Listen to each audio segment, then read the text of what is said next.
This is the 76th Test from the Future, an experimental podcast from the year 2222, which we are sending from our present to yours.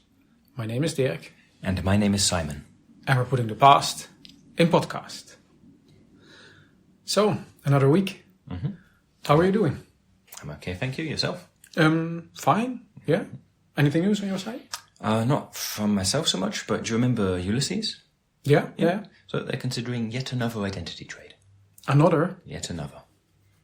I know they've been talking about it for a long time, but again. Yeah. They didn't say any details really yet, but yeah. Isn't this just like a cry for attention, or were they serious? It sounded serious. Okay. Huh. We'll check up with them later, I guess. Yeah. Okay. Well, but that's about it from me. Nothing else. Not much else. Shall we delve straight into the topic of the week? Mm-hmm. Let's do that. So, shall I introduce it? Please do. So, usually we speak about our technology, all the advancements we have in the 23rd century. But of course, we have many centuries of advancements behind us, and some aren't there anymore. I think we spoke about it once in one of the previous episodes where we spoke about old tech. But we also have places that are no longer in use. So we thought to speak about lost places. Mm-hmm. Yeah. You want to... I'll expand a little. Yeah. So when we say lost places, we know where they are.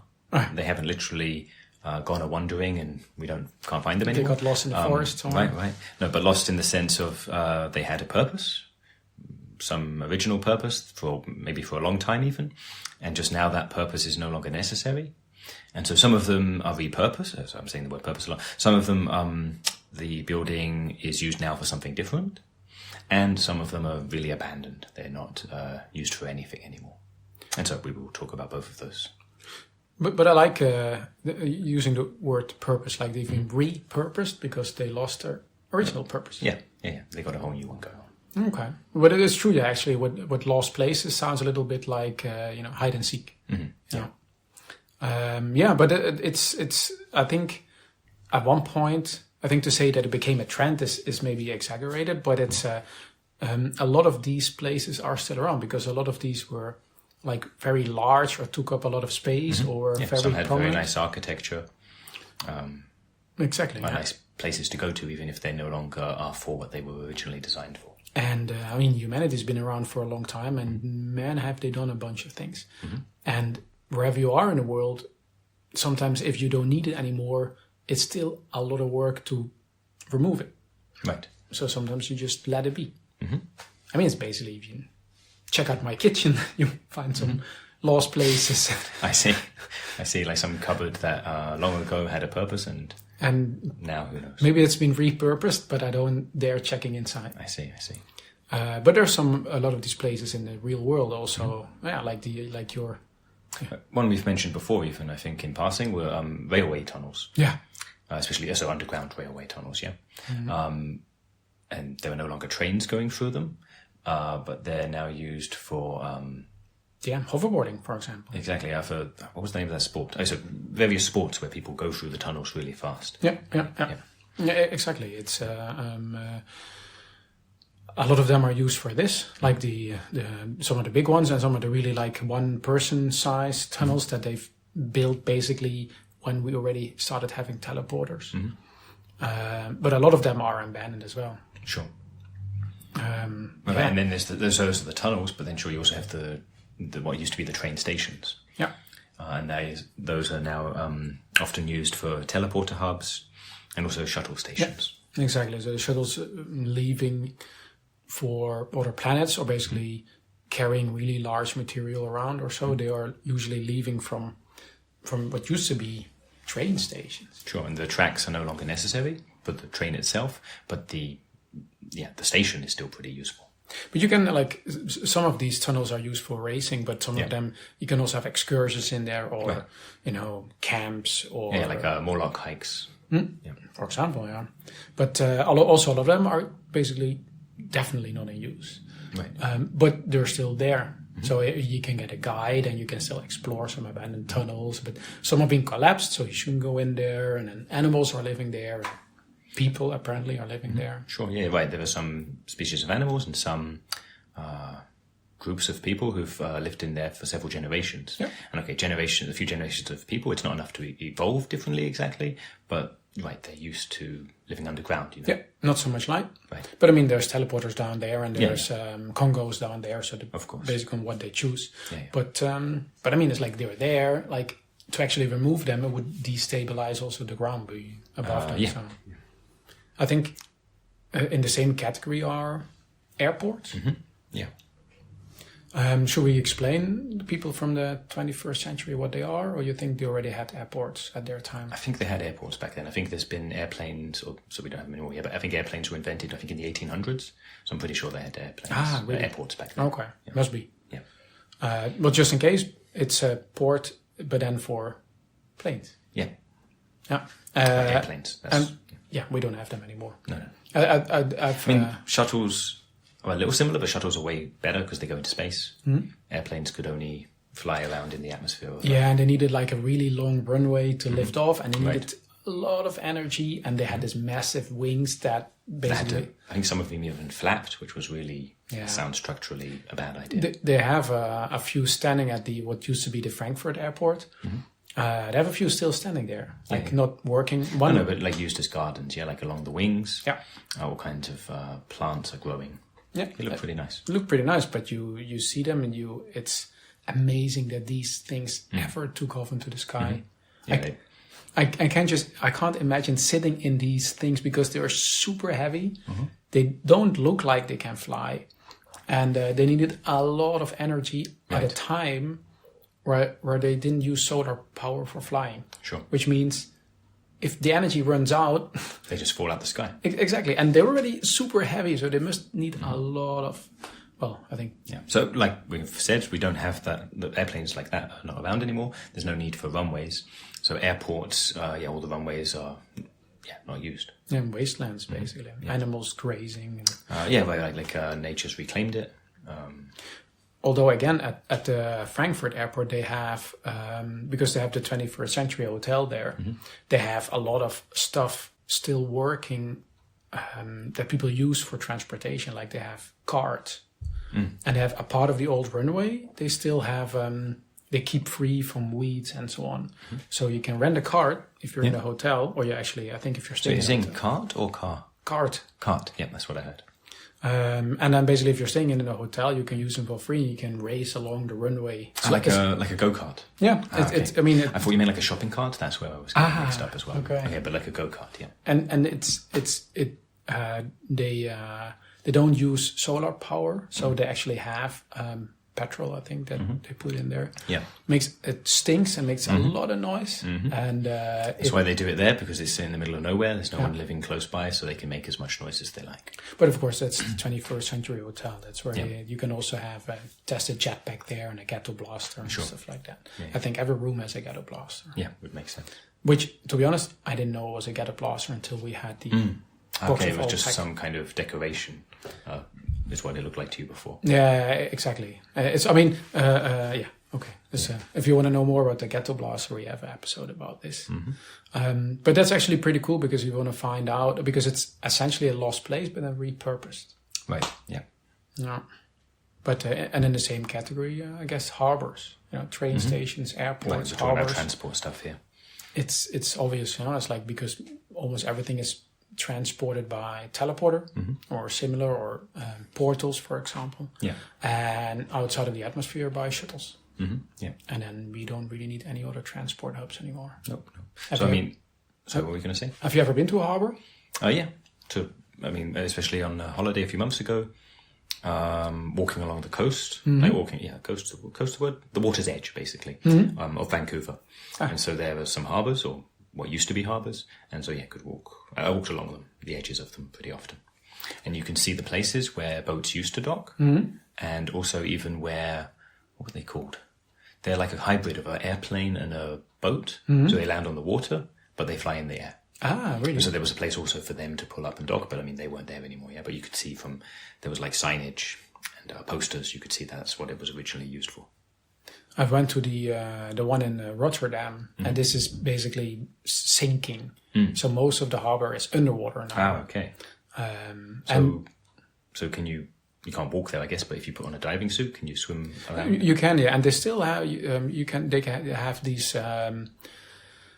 floating donuts. Like they put air in them and they float on the water, and you can basically kind of lay in them, and it can use, for example, your jet pants or hover technology to hover over the water or basically still touching the surface of the water. Yeah. And then you can explore the harbor like this, and most of the harbor is underwater now, but you can see it from above. It's actually pretty cool. It sounds it. Yeah. Any other? So I think those are all the transport-related ones. But then there are things like shopping, shopping malls and office buildings, places where people needed to go to in the past. Yeah, like so office buildings for work, shopping malls for buying stuff. And okay, you don't need to go somewhere to buy stuff anymore because your Congo can generate it for you. Or if it's something you really need to go, but you can teleport there. Like to a small shop in the middle of nowhere, you don't need the big collection of shops, you know. Yeah, or get it delivered or whatever. Yeah. And the same with working, right? You don't need to go anymore to work. You go anywhere to meet other people. Yeah. And office or shopping malls weren't really meant for that. Right, no, they were intended basically to bring lots of people together in one place because that seemed like a good idea at the time, and it's no longer necessary. But that's what I like. A lot of malls, or maybe not a lot, but I know a few were transferred into walls, right? Yeah, like walls, short for walled garden, which is basically like an area with a wall around it essentially, and a roof. Essentially, it's like a mall, but there's no shops there, but like entertainment. And I know in Frankfurt at least one place, the Skyline Plaza, that used to be a mall. Now it's a wall. Ah, okay, yeah, they turned it into that. I think it's also half marketing. They could have still called it a mall. But I guess a lot of people associated in the beginning a mall with shopping. So they turned it to a wall when it was more entertainment. I see, yeah. So there's a lot of Congo restaurants there and gaming centers and cinemas and parks and virtual reality racing. And it's actually great. I love to go there. And then you meet other people, but you don't need to go there to get stuff. You go there to meet other people. Right. That's the intended purpose, rather than that being a side effect of you going shopping and you happen to bump into people. Yeah. But I remember like the walled garden that also had a double meaning at the time, right? Because, they're mostly owned by big corporation. I know Alibaba owns Skyline Plaza. So the moment you get inside, essentially by entering this walled garden, you agree to having your data read and purposed and blah, blah, blah. And then you get advertisement. And everyone agrees to that when the first time they visit. Yeah. And then, it sticks for the rest of your life. It's not like you have to agree to it every time you visit. So most people forget about it. And you visit another walled garden.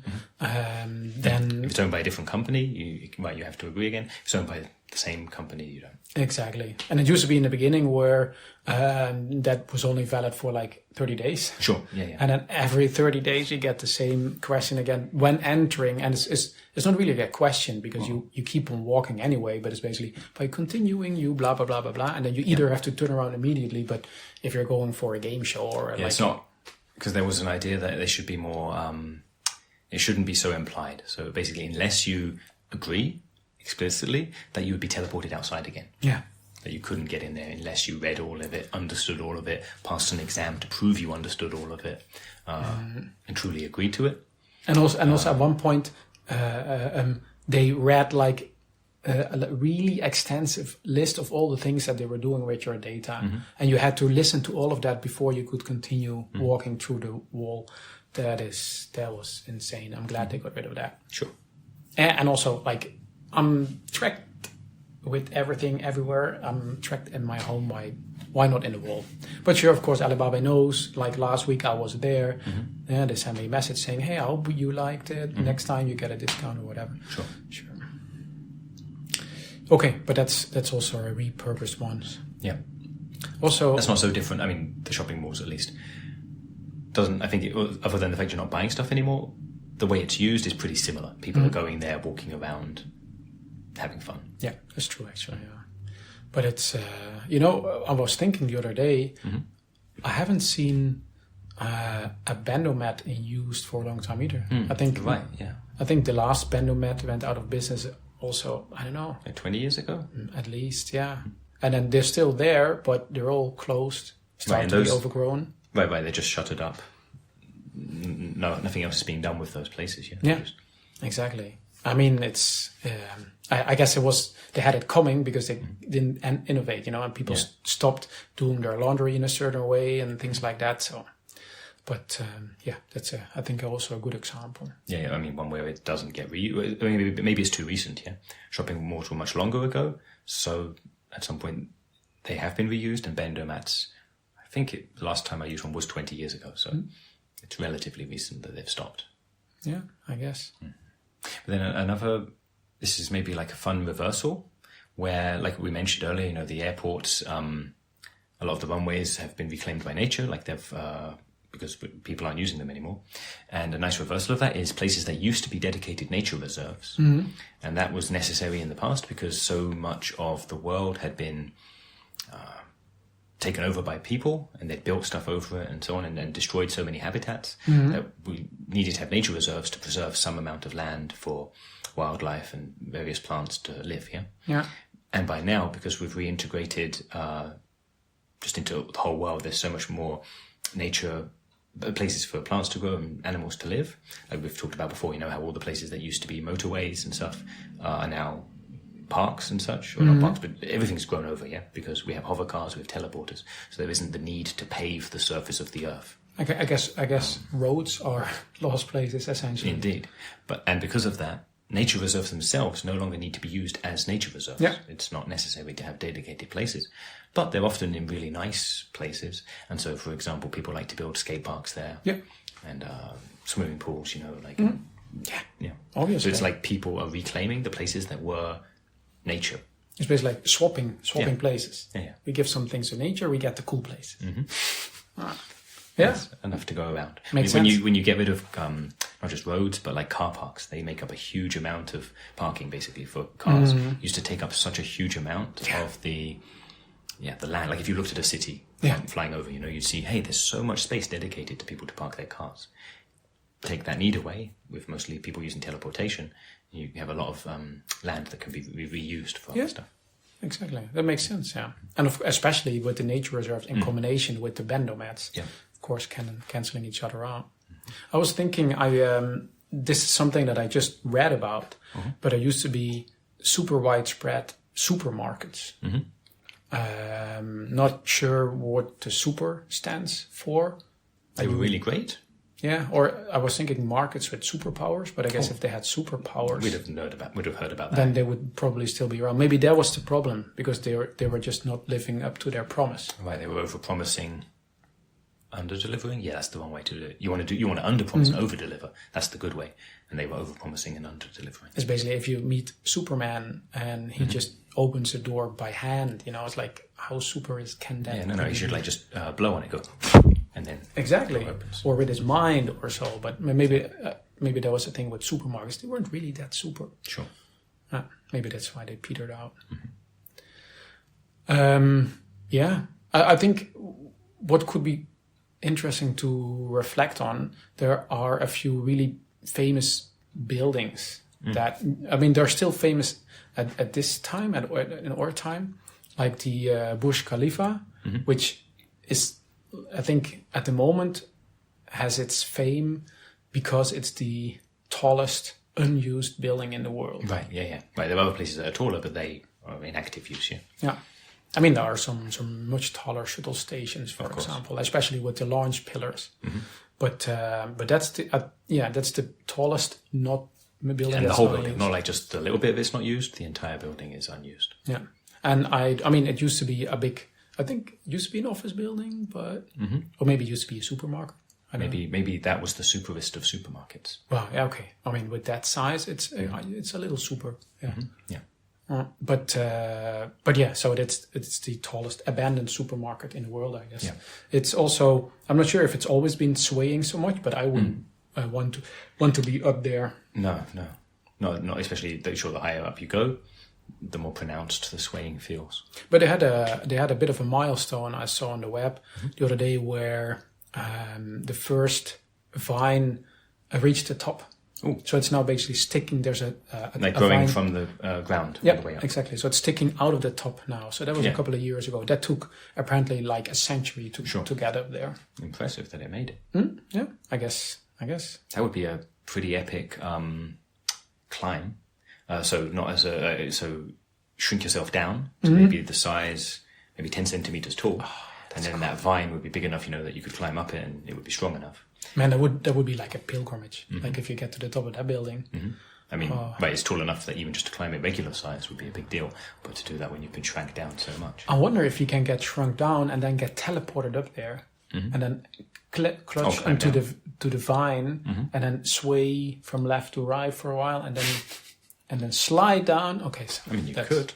Now my imagination is getting ahead of me. We're coming up with purposes for it. As far as we know, it's unused. But like I said, we're not sure if it was an office building or a supermarket or both, but if the people in the past can tell us, that would be nice. That would be.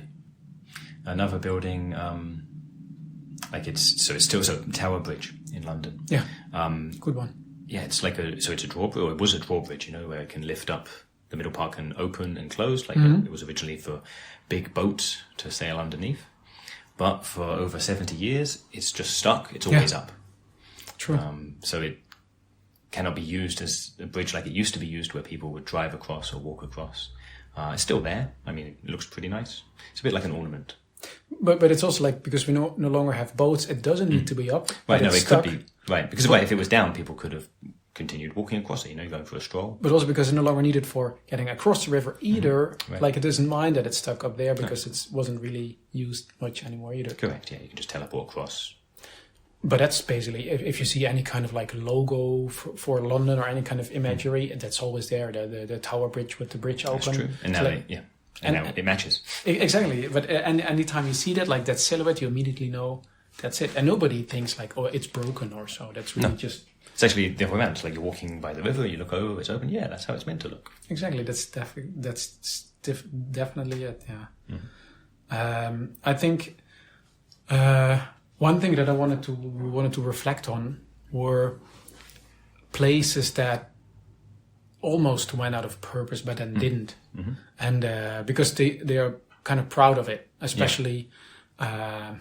I know that the two big ones, bookstores and travel agents, right? They really have this pride of, we made it through. Everybody said we were going to go out of business. Right? Who needs these things anymore? But I don't know a wall that doesn't have a travel agent and a bookstore. Usually more, because travel agents they now do also relocation. Get a second home or a third home, or just move to Malaysia. They have all of this covered, and they know everything about every place in the world. It's their input, their help, their expertise. knowledge. Yeah. Exactly, that's invaluable, and that's you can't really live without that. Yeah, you don't need them if you just want to go to a place because you know why you're going there, you're going to meet a friend or whatever. Okay, then you don't need a travel agent. But if you want to you want to learn about where would be good to go for a shrink holiday. Exactly. And find out stuff like that. And then you can just basically sit at home and research yourself and jump all over the place to figure things out. But a travel agency that's optimized for this. So it is. And I mean, we've mentioned before, so people live much longer, will have several careers, and often people will work for maybe 10 years in a travel agent because they do want to go, they know they're going to live a long time, they want to see a lot of stuff. One way of finding out all the kinds of things you can do in the world is to be a travel agent. And also, I think the service, I've used it many times where I would go there and I would say, I feel like this kind of trip. And they say, okay, then maybe this or this could be fun for you. Let's check it out. And you teleport together. They point out things. They say, hey, this is how it feels like, and so on. And then this is where you can, okay. Right, you can have quick little tasters. Yeah, and then you jump to the second or the third location, and then jump back. And then you say, okay, I like the second the best. You sign the deal, and that's it. And you can't, if you do that by yourself, it takes forever. And the same with bookstores. It's I don't know of a better place to read books than there, because the same thing, I don't know what could be a fun book. Sure. And again, I could research myself, or I could go there, you immediately download it. Well, it's perfect. Well, the access, of course, but you're saying for example, so a few months ago when I was in Vancouver, like I said, then I went to a bookstore and I knew what I wanted. I wanted a mystery book, and that's as much as I knew. And I said, "Can I have a mystery book that's kind of like Raymond Chandler but different?" And I didn't know what to do. And anyway, the person who worked there, she was really helpful, gave me some suggestions, and I found some really good books from there. Same here, and on the top of that, they have the perfect environment also for reading. You can have that at your home, but at one point your home is full. Instead, you can just teleport to the bookstore. They give you an advice, and there you have the hammocks and the big bags and so on. And then the atmosphere. You meet other people that read, and you can even go, "Hey, I'm currently reading this book." I go to a bookstore where other people are currently reading this book. I just finished the latest of Cal Flynn. That was, and then, once you're done, you get messages of people who recently finished that book, and you meet up in a bookstore and you talk about it. Yeah, that's really nice to have the immediate book club.